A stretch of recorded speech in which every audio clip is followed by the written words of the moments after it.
Yes, yes.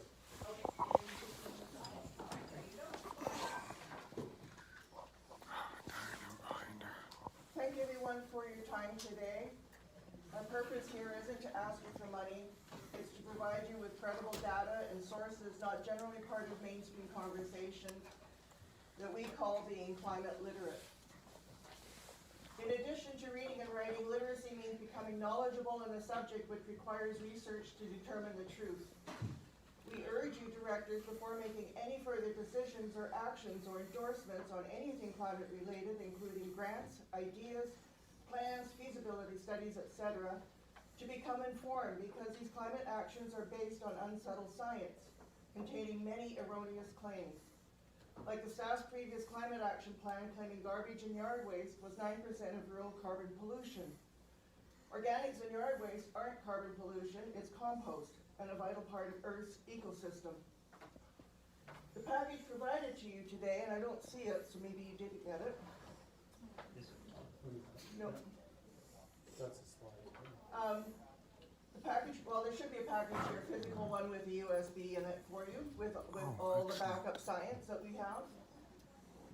For each director contains documents, interviews, and presentations by credible scientists, doctors, professionals, and politicians. A petition we started 6 weeks ago, including comments, was handed over to Paris this morning with almost 800 signatures supporting today's delegation. And that is to stop the sustainable goals and start getting back to common sense.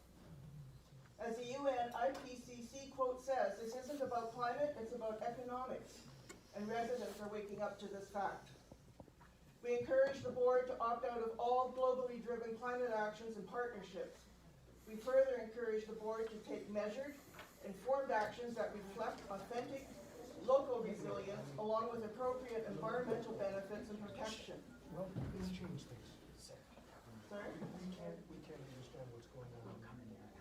It's up to you directors to make climate literate decisions for the benefit of all residents, not to say yes to endless grants and hires without knowing costs, expected outcomes, or benefits.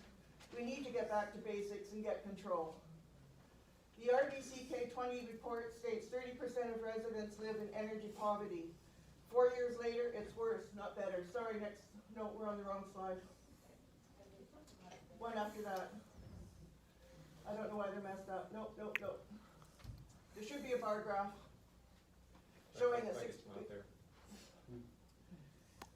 Real energy resilience is having affordable options, not depending on a single source, pretending we can change the climate.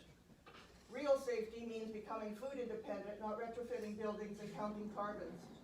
The board needs to ensure farming is protected and our rights preserved when overreaching government restrictions arrive, which they will, to guarantee our children a safe and autonomous future. Is it unreasonable to ask directors to become climate literate before moving forward on any current or planned projects? Thank you.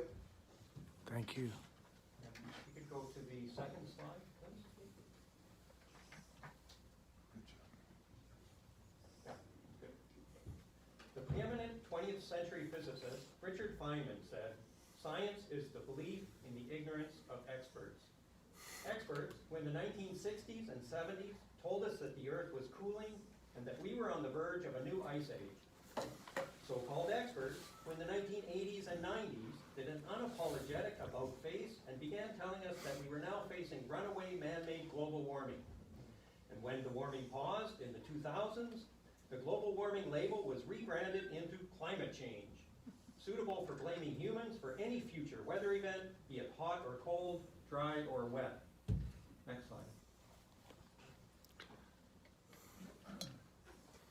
And boy, do those climate experts like to predict the future. Like that by 2005, snow will be a thing of the past in the UK. That the Arctic Ocean will be ice-free by 2008. Oops, we meant 2013. How about 2015 with a methane catastrophe? 2016? Next slide.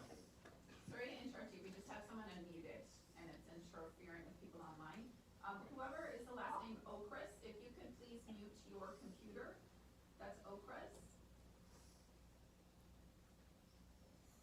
Thank you. Sorry. I think you're good to go now. Okay, thank you. Or, more recently, after numerous points of no return have come and gone, that if we do not stop using fossil fuels by 2023, that climate change will wipe out all of humanity. Why do the so-called climate experts keep getting their predictions so catastrophically wrong? Next slide. There are several reasons, one of which is that for decades now, climate science has been driven by grant funding, which rewards scientists whose findings support the climate change crisis narrative and punishes those who do not. Financial incentives motivate unscientific behavior. Next slide. Like the creation of McLaghlan's so-called hockey stick graph, prominently featured in Al Gore's 2006 An Inconvenient Truth, which displayed a relatively constant and slowly declining world temperature for the last 1,000 years until suddenly in the 1900s it shot radically upwards, mirroring the increasing atmospheric CO2 concentrations of the industrial age. As numerous scientists subsequently pointed out, this graph had fraudulently erased well-known climate fluctuations of the past, like the medieval warm period of the 12 to 1300s, when temperatures were warmer than they are now, as well as the mini ice age of the 1600s. Fluctuations which inconveniently prove that CO2 was not the driver of climate. Instead of sharing the raw data used to produce this graph so it could be independently verified, as any good scientist would do, Penn State's McLaghlan instead unsuccessfully sued Professor Timothy Ball, his main detractor, for defamation, for Paul's public statement regarding man. He's at Penn State, but he should be at State Penn. Another scandal, known as ClimateGate, occurred in late 2009, just before the Copenhagen Climate Summit, when an insider leaked thousands of internal emails and documents from the main advising group to the IPCC, showing that climatologists were manipulating data in a biased manner and were colluding on how to hide that data from FOIA requests coming from the public and other scientists. Unethical climatologists were exposed, saying things like, "We have to get rid of the medieval warm period," and discussing things like how to control the peer review process and how to use McLaghlan's trick to hide the decline. Another reason for climatologists' failed predictions is their reliance on computer models to tease out the minuscule effects of man-made increases in CO2 concentrations while ignoring vastly more consequential natural effects on the climate, such as changes in solar intensity, planetary orbital dynamics, volcanic activity, and cosmic radiation's effects on cloud formation. It's like trying to predict the temperature of the Pacific Ocean based on how many beachgoers are peeing in the water. Additionally, there are so many assumptions that need to be fed into these models that you can basically get any result you want by adjusting your assumptions. So the idea, as we're told, that the so-called experts are knowledgeable enough to claim that if the Western world were to achieve net zero carbon emissions by 2050, that the increase in global temperature by the end of this century will be limited to 1.5 degrees Celsius is ludicrous on the face of it. They have consistently shown that they are not up to this task and have no business making these kinds of predictions. They cannot predict the climate for the next month, let alone 50 years from now. Here in the Kootenays, we need to keep in mind that us achieving net zero by 2050 will have no effect on the climate whatsoever. There is no benefit to us in achieving this goal other than virtue signaling points. But on the contrary, there are real risks to the social and economic well-being of our communities in blindly marching towards an arbitrary goal handed down to us by hypocritical politicians and politically motivated science. Any actions we take must make sense on their own accord and not be motivated by outside influences. Thank you. Hear, hear. Hi, my name is Brian McLaghlan. I've been on the board of the Eco Society for 13 years. I'm an environmentalist. And before the global health crisis of 2020, I believe that climate change was a looming disaster. And if we don't lower our CO2, we're headed for certain death. As I researched more, I discovered that the science is seriously flawed. It is not about the environment. It is more about restructuring society and the economy. Can I get the emissions one with the blue graph up there? Yeah. We have to lower our emissions, question mark. By our own data, we are already there. RDCK rural residents are shining examples of low carbon lifestyle. We emit 1/3 of the national average in this region. The 2030, the next slide please. The 2030-2050 agenda, run by our corporate leaders who own the media and fly their Lear jets to these climate talks, are promoting, electrification would mean doubling our power grid. At what cost? It is not diversification, it is dependent energy poverty. If the board were really serious about lowering our emissions, they would look at corporate pollution and clear-cut logging practices, and poof, our emissions would be gone and solved. In 1992, Canada signed onto the UN Agenda 2021, and with the promise of big money, became a UN member state. The city of Nelson is now seeing how the UN agendas, with its building codes, is taking away public input. The science is settled. Then, it's not science.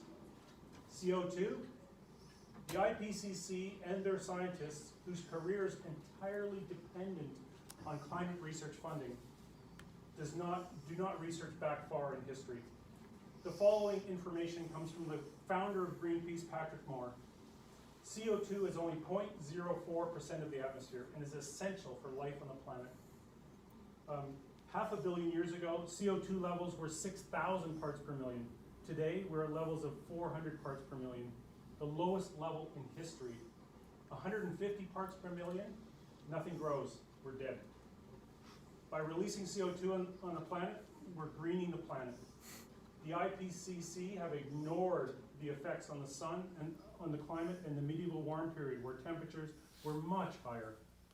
If climate change or climate engineering, is climate change, or is it climate engineering? Stratospheric aerosol spraying, what's happening? This has been happening for years. Drought conditions all over the world, including our local forests. This has been proven by access to flight logs via the Freedom of Information Act.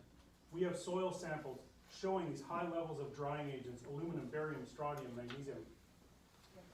We can't, oh, next slide please. You are at 12 as you indicated. Perfect. No, yeah. We cannot talk about climate change without talking about our economic situation. Residents are suffering. Tent camps at City Hall. 15% of our citizens are living in RVs. Meanwhile, the RDCK has wage increase triple the national average, and excess hiring practices. Promoting electric cars and retrofitting our own buildings is not a climate solution. We need tax relief to buy essentials that could be possible if not more money was put into our $59 million reserve. Our board appears to have no choice but to approve the global climate plan, to receive grant money. There are other means to receive funding without a climate plan. Instead of endorsing globally influenced ideas, the board has its own strategic plan of creating policies, not following guidelines. Solutions, this is where we all come together. Let's get on track, making policy that lowers poverty, emissions, increasing living standards for residents, helping families be healthier, self-empowered, and more resilient. Don't buy electric cars, buy good soil. Grow food, not your bank accounts. Biodiversity is biosecurity. Better irrigation methods, less chemical fertilizers, and gasification waste boilers to heat. Support local backyard farming. Money for retrofits?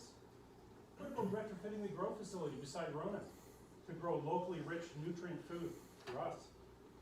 Together, we have the power to make this happen. Let's do it. Yeah. Thanks. Thanks, everybody.